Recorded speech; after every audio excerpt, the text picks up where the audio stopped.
And now, it's time for another Dice Tower review with Tom Vasel. Hey folks, today we're taking a look at Isle of Monsters. Again, any game that has Isle of, it means I love monsters. Okay, so anyway, this is a game from MayDay Games. You can see on here that these are going to be cute monsters, and these are monsters on an island that you, as a very humanitarian, are going to capture, stick in cages, and feed them. Yay! And then you'll have your monsters try to scare the other monsters, trying to get different points, because you want to be the ultimate scarer. The most scare points is the winner of the game. How do you get these scare points? Let's find out.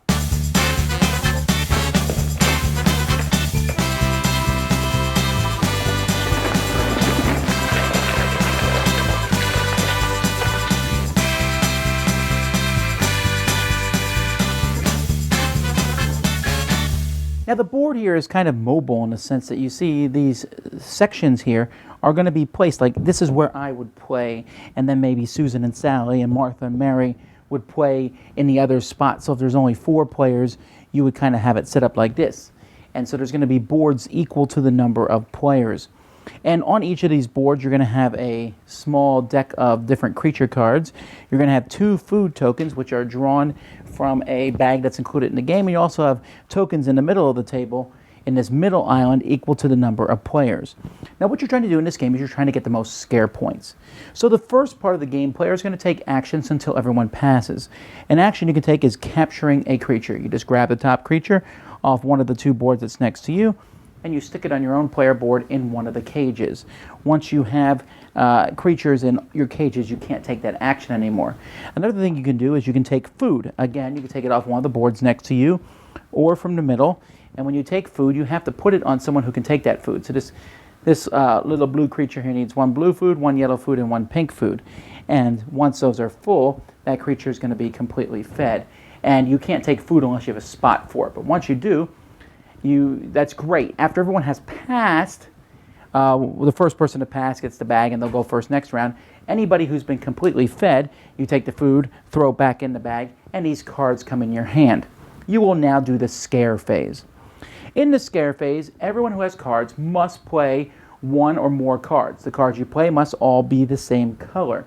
You play them, you reveal them, and whoever plays the highest number is going to get 3 scare points.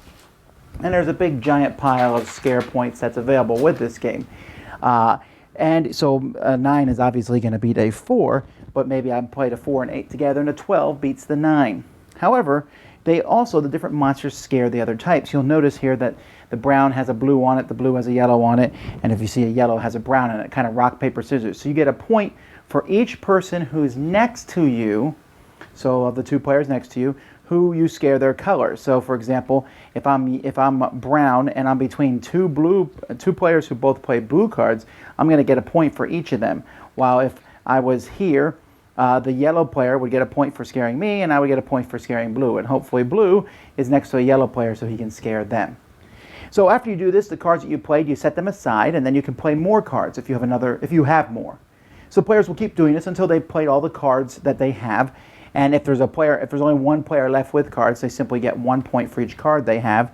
And then you pick up all your cards, you have them for the next round, and you add more monsters from the top of the deck to each pile. You'll put out more food tokens in the middle of the board, and on each of the sideboards, you start another round. When you can no longer put cards out, the game ends, and players are going to add up their scare points, and whoever has the most is the winner. Now, I Love Monsters is really a simple game. I mean, really, you are just going to take stuff. So you take. It's almost kind of like a drafting thing. And then you play a sort of rock, paper, scissors game with everybody else. So we'll talk about the taking stuff.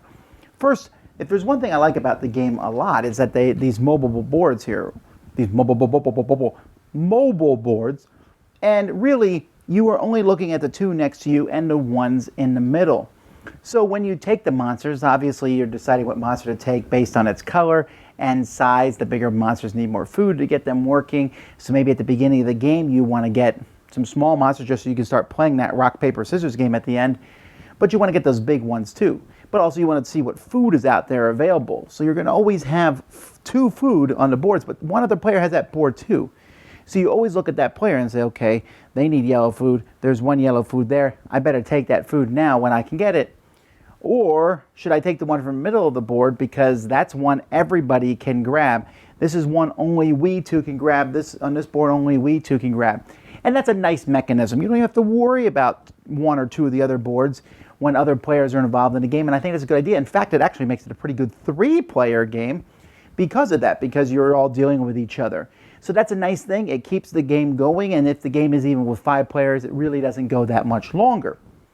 So I like that aspect. I like taking them. You can only have so many monsters. Eventually you fill them up. So that's good, that first half. The second half is also pretty fun because you're sitting there at the first time you go through this, you're going to have like one card each and maybe 2. So you play them and you got the 6 faster than everyone else. So you're going to win that first round. But I saw you take yellow, so I'm taking blue, and blue does beat yellow, right? Yes. And so therefore, water puts out fire. So therefore, I'm going to get an extra scare point at least for it. And then as the rounds go by, you get more cards. And suddenly you're saying, okay, when are you going to play your big card? I know you have a big card. Are you going to play both your yellow cards together? Or are you going to play them separately and try to get more points that way? And as you can see, there's lots and lots of point tokens. And really, having all these point tokens means that a lot can be given out. And so you have to sit there and you're trying to outplay, okay, this is the round you're going to play the yellow one, so I'm playing the blue one this round.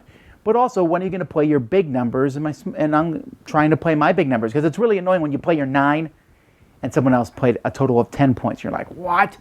But that makes the game good. This is not a heavy game by any means. And really, it's all about drafting to some degree of the stuff and then outguessing people. But I like it. It takes concepts that are simple and similar in games. It adds a cutesy, fun little monster theme. It's easy for people to get into. You can never have played this game before, and you have a chance to do well on your first game. But at the same time, playing wisely, but outthinking the other players is the best way to go. A light, fun game from MayDay Games. Certainly, I think you should check it out. Isle of Monsters. Dice Tower Judgment approved. Thanks so much for watching the Dice Tower videos. Find more great videos and reviews as well as our top-rated audio podcast at Dicetower.com. You can also find other great shows at Dicetowernetwork.com. I'm Eric Summerer, and you've been watching The Dice Tower. The Dice Tower is sponsored by Cool Stuff Inc., where you can find great games for great prices. Cool stuff in stock. Check them out at CoolStuffInc.com. Shut the door.